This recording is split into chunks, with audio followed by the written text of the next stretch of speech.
എന്താടോ അത് പറഞ്ഞപ്പോൾ തനിക്കൊരു മൗനം? ഒടുവിൽ ഞാനും എൻ്റെ പാവൻ ടീച്ചറും സങ്കടപ്പെടേണ്ടി വരുമോ? ഞാനായിട്ടൊരിക്കലും അതിനൊരവസരം ഒരുക്കില്ല. പോരെ? മതി, ഈ ഒരു ഉറപ്പ് മതി എനിക്ക്. ദേ അപ്പുവാ, വീണ്ടും പൊസസീവ് ആവരുത്. ഹലോ അപ്പു. ആ അതെ, ഇല്ലില്ല, ഞാൻ ഉടനെ എത്തും. താൻ റെഡിയായിക്കോ, ഞാൻ വന്നാൽ ഉടനെ ഇറങ്ങാം. ഇല്ലെന്നേ, അതിനു മുമ്പേ ഞാൻ എത്തും. Sure, okay bye. എടോ, അപ്പൂനെയും കൊണ്ട് ടൗൺ ഹാളിലെ ബുക്ക് ഫെയറിന് പോകാമെന്ന് ഞാൻ ഏറ്റിരുന്നത്. അതിനിപ്പോൾ എന്താ കുഴപ്പം? ഇന്ന് തന്നെ പോകണമെന്ന് നിർബന്ധമൊന്നുമില്ലല്ലോ. ബുക്ക് ഫെയർ നാളെ ഉണ്ടല്ലോ. ഏയ്, അത് ശരിയാവില്ല. അപ്പു എന്നെയും പ്രതീക്ഷിച്ച് റെഡിയായി നിൽക്കുക. ഞാൻ വാക്ക് പറഞ്ഞല്ലേ. താൻ വാ, തന്നെ ഡ്രോപ്പ് ചെയ്തിട്ട് വേണം എനിക്ക് പോകാൻ. അത് സാരമില്ല, എനിക്ക് വേണ്ടി ഡോക്ടർ ബുദ്ധിമുട്ടണ്ട. ഞാനിവിടെ നോട്ട് പിടിച്ചു പോയിക്കോളാം. ഡോക്ടർ വേഗം പോയിക്കോളൂ. അപ്പൂന് കൊടുത്ത വാക്ക് തെറ്റിക്കണ്ട. എന്നാ പിന്നെ അങ്ങനെ ആവട്ടെ, ഞാൻ രാത്രി വിളിക്കാം. ബൈ.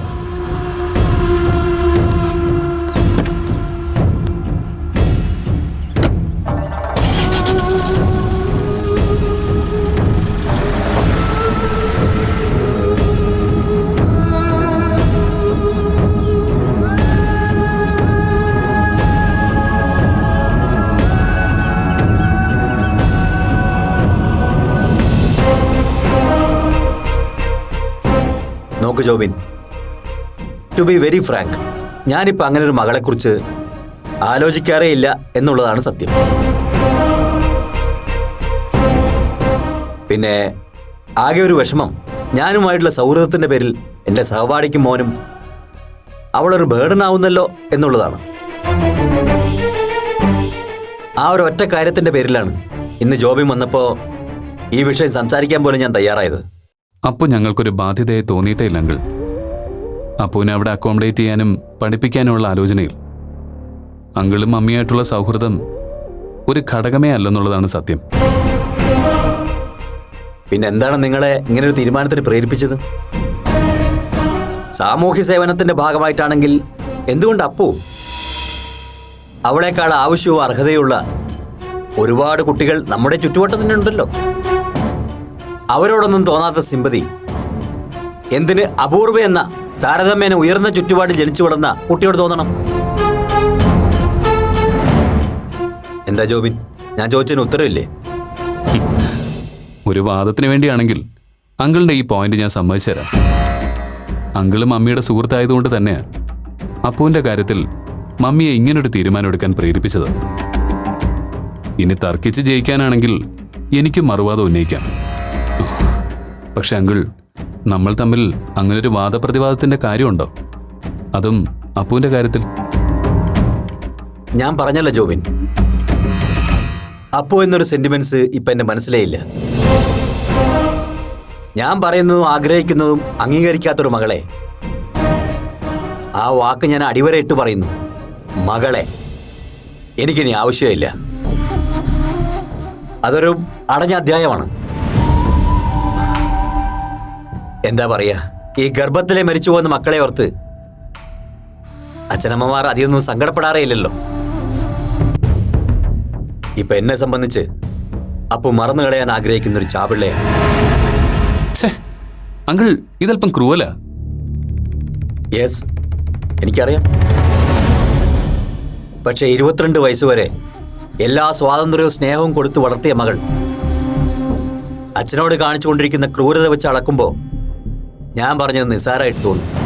അതൊക്കെ മനസ്സിലാക്കണമെങ്കിൽ ജോബിന് എൻ്റെ ഈ സ്ഥാനത്ത് വരണം. സ്വന്തം മോള് കാരണം ജനമധ്യത്തിൽ അപമാനിതനായി നിൽക്കുമ്പോഴുണ്ടാവുന്ന നാണക്കേടും നൊമ്പരവും മനസ്സിലാക്കണം. വിജയങ്ങൾ പറഞ്ഞ കാര്യങ്ങളൊക്കെ ഞാൻ അംഗീകരിക്കുന്നു. അപ്പൂനെ ഒഴിവാക്കാൻ അങ്കിളിൻ്റെതായ കാര്യങ്ങളും കാരണങ്ങളും ഉണ്ട്. പക്ഷേ അതിനെക്കുറിച്ചൊന്നും ചർച്ച ചെയ്യാനല്ല സത്യത്തിൽ ഞാൻ വന്നത്. അപ്പുവിൻ്റെ ഇനി അങ്ങോട്ടുള്ള താമസവും പഠനവും ഞങ്ങളോടൊപ്പം ആവുന്നതിൽ അങ്കിളിൻ്റെ ആൻറ്റിയുടെ അനുവാദം വാങ്ങണമെന്ന് മമ്മി എന്നോട് പറഞ്ഞു വിട്ടു. വേണമെങ്കിൽ ഫോണിൽ മമ്മിക്ക് തന്നെ നേരിട്ട് അങ്കിളിനോട് ഇക്കാര്യം വിളിച്ച് പറയാമായിരുന്നു. പക്ഷേ എന്നെ നേരിട്ട് അയച്ചത് ഇക്കാര്യത്തിൽ എനിക്കും സമ്മതമാണെന്ന് അങ്കിളിനെ ബോധ്യപ്പെടുത്താൻ വേണ്ടിയാണ്. അങ്കിൾ എന്തു പറയുന്നു? ജോബിൻ, എന്റെ നിലപാട് വളരെ ക്രിസ്റ്റൽ ക്ലിയർ ആണ്. അത് ജോബിന് മനസ്സിലായിട്ടില്ലെങ്കിൽ ഞാൻ ഒന്നുകൂടി പറയുന്നു. അപൂർവ എന്ന പെൺകുട്ടിയെ നിങ്ങളുടെ വീട്ടിൽ അക്കോമഡേറ്റ് ചെയ്യാനും സ്പോൺസർ ചെയ്യാനുമുള്ള നിങ്ങളുടെ തീരുമാനത്തോട് എനിക്കൊരു വിരോധവുമില്ല. പക്ഷേ ആ കുട്ടി എൻ്റെ മകളാണെന്നുള്ള കൺസിഡറേഷനിലാണ് നിങ്ങളത് ചെയ്യാൻ ഉദ്ദേശിക്കുന്നെങ്കിൽ അതിലെനിക്ക് താല്പര്യമില്ല. സമ്മതവും. ഇപ്പൊ ജോബിന് ഞാൻ പറഞ്ഞത് വ്യക്തമായി മനസ്സിലായി കാണുമെന്ന് വിചാരിക്കുന്നു. ജോബിൻ, ഇത് അവളുടെ കുറച്ച് ഡ്രസ്സും ബുക്സും ഒക്കെയാ. ഇനി കുറച്ചും കൂടെ ഉണ്ട്. അത് ഞാൻ ഇനി അവിടെ വരുമ്പോൾ കൊണ്ടുവരാം. ഗീത, താനിത് എന്ത് ഭാവിച്ച? ഇതൊന്നും എനിക്ക് സമ്മതമല്ലാന്ന് ജോബിനോട് പറഞ്ഞു കഴിഞ്ഞു. പക്ഷെ അവളെ പ്രസവിച്ച സ്ത്രീ എന്ന നിലയിൽ ഞാൻ ഈ കാര്യത്തിലുള്ള എന്റെ സമ്മതം ജോബിനെ അറിയിക്കുക. എനിക്കെന്റെ കുഞ്ഞിന്റെ ഭാവിയും ജീവിതവും വലുത്. ആരുടെയും ദുരഭിമാനത്തിൽ തട്ടിത്തകർന്ന് അത് നശിച്ചു പോകരുതെന്ന് എന്റെ ആഗ്രഹം. ഗീത, ഈ വീടിന്റെ ഗ്രഹനാഥൻ ഞാനാണ്. അതുകൊണ്ട് ഇവിടെ എടുക്കുന്ന എല്ലാ തീരുമാനങ്ങളും ബിപിയുടേത് മാത്രമായിരിക്കണമെന്നുണ്ടോ? ബിപി ഇത് ഏത് കാലത്താ ജീവിക്കുന്നേ? റേഷൻ കാർഡ് പോലും ഇപ്പൊ ഗൃഹനാഥന്റെ പേരിലാണ് സർക്കാർ ഇഷ്യൂ ചെയ്യുന്നത്. അതിന്റെ അർത്ഥം അവരുടെ നിലപാടുകളെ സർക്കാർ അത്രമാത്രം വാല്യൂ ചെയ്യുന്നുണ്ടെന്നാ അല്ലേ Jobin? Geetha, this is too much. ദേ, അവകാശത്തെ പറ്റിയൊക്കെ നമുക്ക് പിന്നെ തർക്കിക്കാം. അതൊക്കെ ചർച്ച ചെയ്യാൻ ഇഷ്ടം പോലെ സമയമുണ്ടല്ലോ. ജോബിന് പോകാൻ തിരക്കുണ്ടാവും. ഞാൻ ജോബിനെ ഒന്ന് ഫ്രീ ആക്കിയിട്ട് വരാം. ജോബിൻ വാ.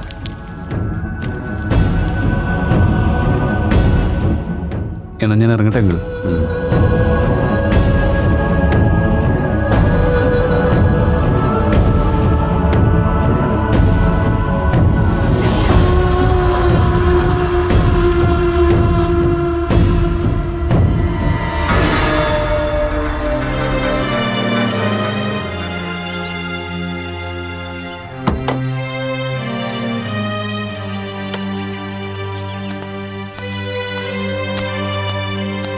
സോറി ആൻറ്റി, ഞാൻ വന്നത് നിങ്ങൾ തമ്മിൽ പിണങ്ങാനൊരു കാരണമായല്ലേ?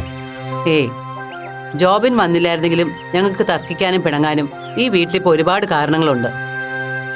ഇന്ന് ജോബിന്റെ വരവിൽ തുടങ്ങിയെന്നേ ഉള്ളൂ. ഈ ഒരു നിസ്സാര കാര്യത്തിന് അങ്കിൾ എന്തിനെങ്ങനെ വാശി പിടിക്കുന്നതെന്ന് എനിക്ക് മനസ്സിലാവുന്നേ ഇല്ല. അപ്പോൾ അവിടെ നിന്ന് പഠിക്കുന്നതുകൊണ്ട് അങ്കിളിന് എന്ത് നഷ്ടം ഉണ്ടാവാനാ? മോനെ, സ്വന്തം മനസാക്ഷിയേക്കാൾ കൂടുതൽ ഒരാളെ അയാളുടെ ഈഗോ ഭരിക്കാൻ തുടങ്ങുമ്പോൾ തൻ്റെ ചുറ്റും നടക്കുന്നത് എന്തും തനിക്കെതിരെയുള്ള നീക്കമാണെന്ന് അയാൾക്ക് തോന്നിയാൽ നമുക്കൊന്നും ചെയ്യാനാകില്ല. ബി പി ഇപ്പോൾ അങ്ങനെ ഒരു ട്രാൻസ്ഫോർമേഷൻ പീരീഡിലാണ്. പിന്നെ ബി പിയുടെ മുന്നിൽ വെച്ചായതുകൊണ്ട് ഞാൻ പറഞ്ഞില്ലെന്നേ ഉള്ളൂ. എന്താ ആൻറ്റി? ജോബിൻ്റെയും ഡേസിയുടെയും ഈ തീരുമാനത്തിൽ എനിക്ക് സന്തോഷമേ ഉള്ളൂ.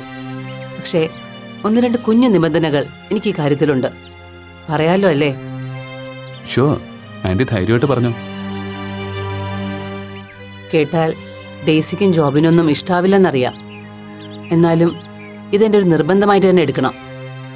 എൻ്റെ മാത്രമല്ല, അപ്പൂൻ്റെയും. ആൻറ്റി കാര്യം എന്താന്ന് പറയൂ. അറിഞ്ഞിട്ട് പരിഗണിക്കണോ വേണ്ടോ എന്ന് ആലോചിക്കാം. അപ്പൂനെ ഡേസി സ്വന്തം മോളെ പോലെ കാണുന്നതെന്ന് എനിക്കറിയാം. അങ്ങനെ ഒരാളോട് ഇത് പറയുമ്പോൾ എങ്ങനെ റിയാക്ട് ചെയ്യുമെന്ന് എനിക്കറിയില്ല. അതും ഡേസിയെ പോലെ ഒരാളോട്. ആൻറ്റി ഇനിയും കാര്യം എന്താന്ന് പറഞ്ഞില്ല. വേറൊന്നുമല്ല ജോബിൻ, അപ്പു അവിടെ താമസിക്കുന്നതിനും മറ്റ് ചെലവുകൾക്കുമായി മന്ത്ലി ഒരു എമൗണ്ട് ഞാൻ ജോബിനെ ഏൽപ്പിക്കും. അതൊരു ഇൻസൾട്ടായി നിങ്ങൾക്ക് തോന്നുകയേ ചെയ്യരുത്. എന്നെക്കാൾ കൂടുതൽ അപ്പുവിന് വേണ്ടിയാണ് ഞാനിത് പറയുന്നത്. മറ്റൊരാളുടെ ഔദാര്യത്തിലാണ് താൻ കഴിയേണ്ടി വന്നതെന്ന് നാളൊരു കാലത്ത് അപ്പുവിന് തോന്നരുതല്ലോ. അതുകൊണ്ടാ മോനെ ഞാൻ ഈ ഒരു കണ്ടീഷൻ വയ്ക്കുന്നത്. ആൻറ്റി പറഞ്ഞു തുടങ്ങിയപ്പോഴേ എനിക്ക് കാര്യം മനസ്സിലായി. പക്ഷേ I M so sorry anti. ഇത് ഡേസി ടീച്ചറുടെ പരിഗണനയ്ക്ക് പോലും വയ്ക്കാൻ പറ്റുന്ന കാര്യമല്ല. പറഞ്ഞ ആദ്യം മുഖമടച്ച അടിയും വഴക്കും കിട്ടുന്നത് എനിക്കായിരിക്കും. അതറിയാഞ്ഞിട്ടല്ല. നേരിട്ട് ഡേസിയോട് ഈ കാര്യം ആവശ്യപ്പെടുന്നതിൽ എനിക്കും ചില പരിമിതികളുണ്ട്. അതുകൊണ്ടാ. നോക്കട്ടെ, മമ്മിയോട് ഞാൻ വേറൊരു വഴിക്ക് പ്രസന്റ് ചെയ്ത് നോക്കാം. പക്ഷെ റിസൾട്ട് ആൻറ്റിയെ നിരാശപ്പെടുത്തുന്ന ഒന്നായിരിക്കും എന്ന് എനിക്ക് ഉറപ്പാണ്. ഒരു കാര്യം എനിക്ക് മനസ്സിലായി, ഈഗോയുടെ കാര്യത്തിൽ വിജയങ്ങളിനേക്കാൾ ഒട്ടും പിന്നിലല്ല ആൻറ്റി. ആൻറ്റി മാത്രമല്ല, മോളും ഒട്ടും മോശമല്ല. എന്നാ വരട്ടെ ആൻറ്റി. ശരി.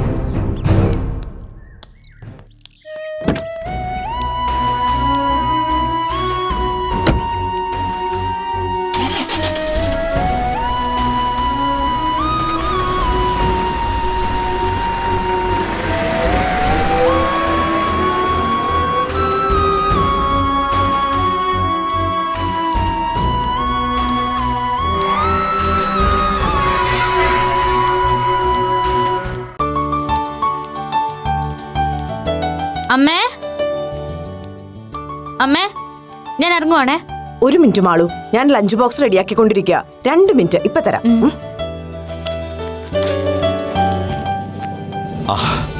മോളിന്ന് നേരത്തെയാണോ?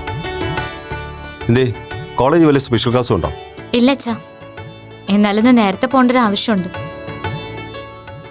അമ്മ ഇന്നലെ നിന്നോടൊരു കാര്യം സൂചിപ്പിച്ചിരുന്നില്ലേ, നമ്മുടെ ഡോക്ടറിന്റെ കാര്യം? നിനക്ക് താല്പര്യക്കുറവൊന്നുമില്ലെന്ന് അമ്മ പറഞ്ഞു. എന്നാലും ഞാനായിട്ട് ഇനി ചോദിച്ചില്ല എന്ന് വേണ്ട. എന്താ നിന്റെ അഭിപ്രായം? അത് മടിക്കണ്ട, പറഞ്ഞോളൂ. ഞാൻ അമ്മയോട് പറഞ്ഞത് സീരിയസ് ആയിട്ട് തന്നെയാ അച്ഛാ. ഓക്കെ. പക്ഷെ ഇങ്ങനൊരു പ്രപ്പോസലുമായിട്ട് മുന്നോട്ട് പോകുമ്പോൾ ചില കോംപ്ലിക്കേഷൻസ് ഉണ്ട്. അതെന്താണെന്ന് നിനക്ക് ഊഹിക്കാലോ. റിലേറ്റീവ്സിൻ്റെയും ഫ്രണ്ട്സിൻ്റെയും ഇടയിൽ ചില മുറുമുറുപ്പൊക്കെ ഉണ്ടാവും. എന്തിന്, നമ്മുടെ മുത്തശ്ശിക്ക് പോലും അത്ര താല്പര്യമില്ലായിരുന്നു. പിന്നെ നിന്റെ ഇഷ്ടം കൂടി കണക്കിലെടുത്ത് ഞാനും അശ്വതിയും കൂടി ഒരുവിധം മുത്തശ്ശിയെ കൺവിൻസ് ചെയ്തെടുത്തതാ. മറ്റുള്ളവരുടെ കമൻറ്റുകൾ ഞാൻ കാര്യമാക്കുന്നില്ല. നിനക്ക് സമ്മതമാണെങ്കിൽ ഇത് പ്രൊസീഡ് ചെയ്യാമെന്ന് തന്നെയാണ് ഞാൻ വിചാരിക്കുന്നത്. അതിൽ കുഴപ്പമൊന്നുമില്ലല്ലോ അല്ലേ? ഇല്ല അച്ഛാ. പക്ഷെ മോളെ, കാസ്റ്റിൻ്റെയും കമ്മ്യൂണിറ്റിയുടെ കാര്യമൊക്കെ മാറ്റി നിർത്തിയാലും വേറൊരു പ്രോബ്ലം ഇതിലുണ്ട്. അതുകൂടി ഒന്ന് സോൾവ് ചെയ്യാൻ പറ്റിയ തുടക്കത്തിലുള്ള ഈ കല്ലേടി അങ്ങ് ഒഴിവാക്കായിരുന്നു. അച്ഛൻ എന്താ ഉദ്ദേശിക്കുന്നത്? അത് അപ്പുവിൻ്റെ കാര്യമാണ്. അവള് ജോബിൻ്റെയും ഡെയ്സിയുടെയും കൂടെ ഉള്ളപ്പോൾ നീ ആ വീട്ടിൽ മരുമകളായിട്ട് കയറി ചെല്ലുന്നത് അത്ര സുഖമുള്ള കാര്യമല്ല. ഒന്നാമത് BP നമ്മളും തമ്മിലുള്ള അകൽച്ച, കൂട്ടത്തിൽ നിങ്ങളുടെ ഫ്രണ്ട്ഷിപ്പിനെ കുറിച്ച് മുൻപ് എല്ലാവരിലും ഉണ്ടായിരുന്ന ഒരു ബാഡ് ഇംപ്രഷൻ, അതൊക്കെ ആരണോ മറ്റുള്ളവരോ പറഞ്ഞ് ജോബിൻ്റെയോ ഡെയ്സിയുടെയോ കാതിലെത്തിയാൽ അതോർത്ത് അച്ഛൻ ടെൻഷൻ ആവണ്ട. അക്കാര്യങ്ങളൊക്കെ ഞാൻ ഡോക്ടറോട് സൂചിപ്പിച്ചിട്ടുണ്ട്. പിന്നെ അരുണിന്റെ പ്രവൃത്തിയെക്കുറിച്ചൊക്കെ ഡോക്ടർ നേരിൽ കണ്ട് ബോധ്യപ്പെട്ടതാണല്ലോ. എന്റെ കാര്യത്തിൽ എന്തൊക്കെ നുണപ്രചരണം നടത്തിയാലും ഡോക്ടറും ആന്റിയും അതൊന്നും വിശ്വസിക്കില്ലെന്ന് എനിക്ക് ഉറപ്പാ. അതൊക്കെ ശരി തന്നെ. എന്നാലും അപ്പുവിൻ്റെ ആ വീട്ടിലെ താമസം എന്തോ എനിക്കത്ര ശരിയായിട്ട് തോന്നുന്നില്ല. ഞാനേ ആ അപ്പുവിൻ്റെ കാര്യം ഇവളോട് സൂചിപ്പിക്കുകയായിരുന്നു. എന്റെ മാളു, മുത്തശ്ശി ഈ കാര്യത്തിലൊന്ന് അന്വയിപ്പിച്ചെടുക്കാനായി ഞാനും അച്ഛനും എന്തുമാത്രം പണിപ്പെട്ടു എന്നറിയോ? ഒടുക്കം ഒരുവിധം ഒന്ന് കോംപ്രമൈസിലെത്തിച്ചപ്പോഴാ അപ്പുവിന്റെ പ്രശ്നം. പക്ഷേ അതിന് നമുക്ക് മുത്തശ്ശിയെ കുറ്റം പറയാൻ പറ്റില്ല കേട്ടോ. മുത്തശ്ശി പറയുന്നതിൽ ന്യായമുണ്ട്. നിനക്കെന്താ തോന്നുന്നേ? അപ്പു അവിടെ നിൽക്കുന്നത് 1-2 ദിവസത്തേക്കാണെങ്കിൽ കുഴപ്പമില്ല. ഇതിപ്പോ അങ്ങനെയല്ലല്ലോ. അതുമാത്രമല്ല, ജോബിനും ഡെയ്സിയും എതിര് പറയാത്തിടത്തോളം കാലം അപ്പു അതൊരു അവസരമായിട്ട് എടുക്കുകയുള്ളൂ. അതുമാത്രമല്ല, VPയും ഗീതയൊക്കെ ചിലപ്പോൾ അങ്ങനെ തന്നെ ചിന്തിച്ചു എന്ന് വരും. VP അങ്കിളിനെ അപ്പുവിന്റെ കാര്യം പറഞ്ഞ് കൺവിൻസ് ചെയ്യിക്കാമെന്നാ ഡോക്ടർ എപ്പോഴും പറയുന്നത്. മാളു, അതൊക്കെ നടന്നു എന്ന് പറഞ്ഞാ മതി. ഉള്ളത് പറയാലോ, ഞങ്ങൾക്കതിലൊന്നും വലിയ പ്രതീക്ഷയില്ല, അല്ലേ മുരളിയേട്ടാ? അതുകൊണ്ട് എത്രയും വേഗം അപ്പുവിനെ അവിടുന്ന് ഒഴിവാക്കാൻ നീ ജോബിനോടൊന്ന് സൂചിപ്പിച്ചേക്കണം. അത് കഴിഞ്ഞ് കല്യാണക്കാര്യത്തെക്കുറിച്ചൊരു ഫൈനൽ ഡിസിഷൻ നമ്മുടെ ഭാഗത്തുനിന്ന് ഉണ്ടാവുമെന്ന് സീരിയസ് ആയി തന്നെ പറഞ്ഞേക്കണം. ഞാൻ ഡോക്ടറോട് പറയാറ്റാ. ശരി, ഞാൻ ഇറങ്ങട്ടെ.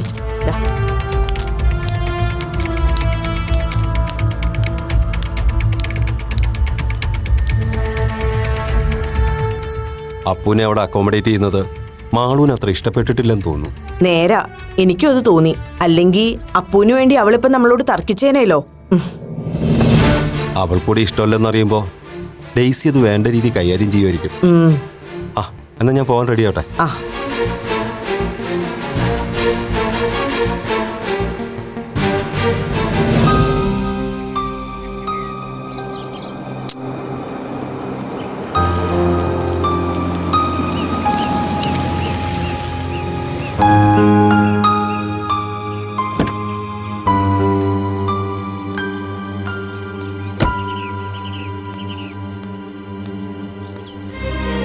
Hello, good morning.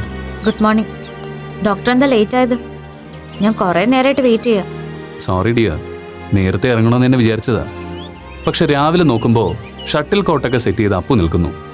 പിന്നെ അവളുടെ നിർബന്ധം കാരണം കുറച്ചു നേരം അവളുടെ കൂടെ ഷട്ടിൽ കളിക്കേണ്ടി വന്നു. അതാ ലേറ്റ് ആയത്. എങ്കിൽ പിന്നെ ഇന്ന് നമ്മുടെ മീറ്റിംഗ് മാറ്റി വെക്കായിരുന്നല്ലോ. രാവിലത്തെ കളിയൊക്കെ കഴിഞ്ഞ് ഡോക്ടർ ഒന്ന് ഫ്രീ ആയി ഹോസ്പിറ്റലിൽ ജോയിൻ ചെയ്താൽ മതിയായിരുന്നല്ലോ. അതെന്തിനാ മാറ്റി വയ്ക്കുന്നത്? പറഞ്ഞതിലും 10 മിനിറ്റ് ലേറ്റ് ആയെങ്കിലും ഞാൻ വന്നല്ലോ. പിന്നെന്തിനാ താനിങ്ങനെ ജാട ഇറക്കുന്നേ? ഞാൻ ജാട ഇറക്കിയതൊന്നും അല്ല. എൻ്റെ ഫ്രണ്ട്സ് എത്ര പേര് ഇതുവഴി പാസ് ചെയ്തെന്നറിയോ? എന്താ ഇവിടെ നിൽക്കുന്നതെന്ന് ചോദിച്ചവരോടൊക്കെ കള്ളം പറഞ്ഞു പറഞ്ഞു മടുത്തു. അതെ, എല്ലാവരോടും ഒരേ കള്ളം തന്നെ പറയുന്നത് കൊണ്ടാ മടുക്കുന്നത്. വെറൈറ്റി കള്ളങ്ങൾ പറയാൻ പഠിക്കണം. എനിക്ക് അങ്ങനെ കള്ളം പറഞ്ഞ ശീലമൊന്നുമില്ല. ദാ ഇത് തന്നെ നല്ല വെറൈറ്റി കള്ളമല്ലേ? ഇങ്ങനെ നല്ല പ്രൊഫഷണൽ ആയിട്ടുള്ള കള്ളങ്ങൾ പറഞ്ഞാൽ ബോറടി മാറിക്കിട്ടും. താൻ അങ്ങനെ പിണങ്ങല്ലേടോ, ഞാനൊരു തമാശ പറഞ്ഞല്ലേ. ഈ തമാശ എല്ലാവർക്കും എപ്പോഴും ഇഷ്ടപ്പെടണമെന്നൊന്നുമില്ല. എന്നാ പറ, എന്തിനാ എന്നെ അത്യാവശ്യമായിട്ട് കാണണമെന്ന് പറഞ്ഞേ? അതൊന്നും കേൾക്കാൻ ഡോക്ടർക്ക് താല്പര്യമില്ലല്ലോ. ഷട്ടിൽ കളിക്കാനും എന്നെ കളിയാക്കാനും ഒക്കെ ആണല്ലോ താല്പര്യം. അസൂയപ്പൂക്കൾ എവിടെയോ വിടരുന്നത് പോലെ. വേണ്ട, എന്നോട് മിണ്ടണ്ട. Okay, agreed. ഞാൻ മിണ്ടുന്നേ ഇല്ല. താൻ കാര്യം പറ. ഇന്ന് അച്ഛൻ എൻ്റെ അടുത്ത് നമ്മുടെ പ്രപ്പോസലിന്റെ കാര്യം വളരെ സീരിയസ് ആയിട്ട് തന്നെ സംസാരിച്ചു. എന്നിട്ട് താനെന്ത് പറഞ്ഞു? ഞാനെന്ത് പറയാം, എനിക്കെതിരെ അഭിപ്രായമൊന്നും ഇല്ലെന്ന് പറഞ്ഞു. അങ്ങനെ മാത്രമേ പറഞ്ഞുള്ളൂ? ഛേ, അത് മോശമായി പോയല്ലോ. ഞാൻ കരുതിയത് ഇനി ഡോക്ടർ അല്ലാതെ വേറെ ആരെയും സങ്കല്പിക്കാൻ പറ്റില്ല, ജീവിക്കുകയാണെങ്കിൽ അയാളുടെ ഭാര്യയായി മാത്രമേ ജീവിക്കൂ എന്നൊക്കെ പറഞ്ഞ് താൻ ഈ സീനിത്തിരി മെലോഡ്രാമ ആക്കുമെന്ന്. എന്നാലല്ലേ ഒരു പഞ്ച് കിട്ടൂ. അല്ലാതെ തന്നെ എൻ്റെ മനസ്സെന്താണെന്ന് എൻ്റെ അച്ഛനമ്മയ്ക്കും മനസ്സിലായിട്ടുണ്ട്. ഇനി ബാക്കിയൊക്കെ ഡോക്ടറിന്റെയും ഡേസി ആന്റിയുടെയും കയ്യില്ല. ഞാനും മമ്മി ഇപ്പൊ എന്താ വേണ്ടേ അത് പറ. എന്താ വേണ്ടെന്ന് എന്നോടാണോ ചോദിക്കുന്നത്? അത് കൊള്ളാലോ. അതെ, എൻ്റെ വീട്ടുകാർ ഓക്കെ പറഞ്ഞു എന്നൊക്കെ ഉള്ളത് നേരം. പക്ഷേ അവർക്ക് ചില കണ്ടീഷൻസ് ഒക്കെ ഉണ്ട്. എന്ത് കണ്ടീഷൻസ്? ഓ, കല്യാണം എവിടെ വെച്ച് എങ്ങനെ നടത്തണമെന്നൊക്കെ ആവും. അതൊന്നും അല്ല. പിന്നെ അപ്പുവിന്റെ കാര്യം. അപ്പൂന്റെ കാര്യോ? എന്താ അത്? അപ്പുവിനെ എത്ര നാളെന്ന് കരുതിയോ അവിടെ നിർത്താൻ ഉദ്ദേശിക്കുന്നത്? അങ്ങനെ ചോദിച്ചാ അക്കാര്യത്തിൽ കൃത്യമായൊരു ഡേറ്റും ഡേയൊന്നും പറയാൻ പറ്റില്ലല്ലോ. വിജയങ്ങളുടെ മനസ്സ് മാറി അപ്പൂനെ അക്സെപ്റ്റ് ചെയ്യുന്ന ഒരു സമയം. അതുവരെ അപ്പൂനെ ഞങ്ങൾക്കൊപ്പം കൂട്ടാനാ ഞാനും മമ്മിയും വിചാരിക്കുന്നത്. വിജയങ്ങളുടെ മനസ്സ് ഒരിക്കലും മാറിയില്ലെങ്കിലോ? എന്തിനാ താനിങ്ങനെ നെഗറ്റീവായി ചിന്തിക്കുന്നത്? അങ്ങനെ ചിന്തിക്കുന്നതും ചോദിക്കുന്നതും ഞാനല്ല, എന്റെ പേരൻസാ. പാരന്റ്സിനെ താൻ കാര്യങ്ങൾ പറഞ്ഞ് മനസ്സിലാക്കണം. അവർക്കറിയാത്തൊന്നും അല്ലല്ലോ അപ്പൂന്റെ കാര്യം. അവർക്ക് അപ്പുവിന്റെ കാര്യം വ്യക്തമായിട്ട് അറിയുന്നത് കൊണ്ടാ എന്റെ പാരന്റ്സ് ഇതൊരു ഇഷ്യൂ ആയിട്ട് എടുത്തിരിക്കുന്നത്. അതിൽ അവരുടെ ഭാഗത്ത് ന്യായമുണ്ട് താനും. എന്ത് ന്യായം? എടോ, താൻ അപ്പൂന്റെ സൈഡോ അതോ തന്റെ പാരന്റ്സിന്റെ സൈഡോ? എനിക്കങ്ങനെ ആരുടെ സൈഡൊന്നുമില്ല. ഒരു കാര്യം ഉറപ്പാ ഡോക്ടർ, അപ്പു ആ വീട്ടിൽ കണ്ടിന്യൂ ചെയ്യുകയാണെങ്കിൽ നമ്മുടെ കല്യാണം നടക്കില്ല. അതുറപ്പാ. ഞാൻ പോട്ടെ, ക്ലാസ് തുടങ്ങാറായി.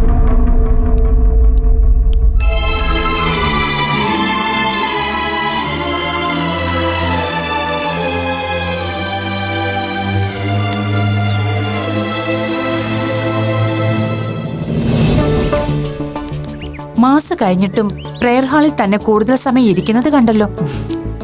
എന്താ ഇത്ര കാര്യമായിട്ട് പ്രാർത്ഥിച്ചത്? അങ്ങനൊന്നുമില്ല. എന്നാലും ഒന്ന് പറഞ്ഞൂടെ? ഞാനങ്ങനെ കാര്യമായിട്ടൊന്നും പ്രാർത്ഥിക്കാറില്ല ആന്റി. എന്നാലും ഈ ചേർച്ചിൽ വരുന്നത് എനിക്ക് ഭയങ്കര ഇഷ്ടം. ആൾക്കാരധികം ഇല്ലാത്തപ്പോ പ്രയർ ഹാളിൽ ഞാനങ്ങനെ വെറുതെ പോയിരിക്കാറുണ്ട്. അവിടുത്തെ ആ സൈലൻസ് എനിക്ക് ഭയങ്കര ഇഷ്ടം. ഞാനും അങ്ങനെ മാസിന് വല്ലപ്പോഴേ പോകാറുള്ളൂ. നിന്നെപ്പോലെ തന്നെ തിരക്കില്ലാത്തപ്പോ പോകുന്നതാ എനിക്കും ഇഷ്ടം. കുറച്ചു നാളായി എന്റെ പ്രാർത്ഥനയിൽ നിന്റെ കാര്യമേ ഉള്ളൂ. ആന്റിയും മറ്റുള്ളവരെ പോലെ എന്റെ മനസ്സ് മാറാനാണോ പ്രാർത്ഥിക്കുന്നത്? അതെ, മനസ്സ് മാറാൻ തന്നെയാ. നിന്റെ അല്ല, നിന്റെ അച്ഛന്റെ. അതിലും നല്ലത് എന്റെ മനസ്സ് മാറാൻ പ്രാർത്ഥിക്കുന്ന തന്നെയാ. ആ തമാശ എനിക്ക് ഇഷ്ടമായി. തമാശയല്ല ആൻറ്റി, ഞാൻ സീരിയസ് ആയിട്ട് പറഞ്ഞതാ.